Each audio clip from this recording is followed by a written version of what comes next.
ରାସ୍ତାରେ ଦୁଇ ଗାଡ଼ି ଧକ୍କା ହେଇଗଲା। ସେ ସିଙ୍ଗଲ ପିଲାଟା ସେ ଝିଅଟାର ଏକ୍ସ ବୟଫ୍ରେଣ୍ଡ ଥିଲା।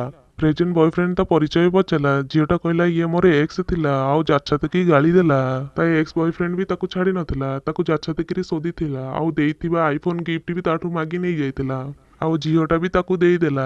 ପୁଣି ମୋଦି କଥା ମନେ ପଡ଼ିଲା, ତାକୁ ବି ମାଗି ନେଇଗଲା, ଆଉ ତା ବୟଫ୍ରେଣ୍ଡ ବି ତାକୁ ଦେଇଦେବା ପାଇଁ କହିଲା। ସବୁ ଦେଇଦେଲା ପରେ ବି ଏକ୍ସ ଲଭରଟି ତାକୁ ପୁଣି ଆଉଥରେ ପଛକୁ ଡାକିଲା। କାହିଁକି ନା ସେ ଆଇ ୱାଚ୍ ବି ଗୋଟେ ଦେଇଥିଲା, ସେ ସବୁ ଭୁଲି ଯାଇଥିଲା। ଝିଅଟା ତା ପ୍ରେଜେଣ୍ଟ ବୟଫ୍ରେଣ୍ଡ ହାତରୁ ଆଇ ୱାଚ୍ କାଢିକି ତାକୁ ଦେଇଦେଲା, କାହିଁକି ନା ସେ ଆଇ ୱାଚ୍ ଟା ସେ ତା ପ୍ରେଜେଣ୍ଟ ବୟଫ୍ରେଣ୍ଡକୁ ଦେଇ ଦେଇଥିଲା। ଆଉ ତାପରେ ସେ ପୁଅଟା ସେ ଝିଅଟା ପାଖକୁ ଯାଇ ଏମିତି କଲା, ତୁମେ ଦେଖିଲେ ତୁମର ହୋସ ଉଡ଼ିଯିବ। ତା ପୂର୍ବରୁ କହି ରଖୁଛି, ଆପଣ ଯଦି ଓଡ଼ିଶାର ତାହେଲେ ଭିଡ଼ିଓଟିକୁ ଲାଇକ୍, ଚ୍ୟାନେଲକୁ ସବସ୍କ୍ରାଇବ କରିନେବେ, ଆଉ କମେଣ୍ଟରେ ଜୟ ଜଗନ୍ନାଥ ବୋଲି ଲେଖିନେବେ।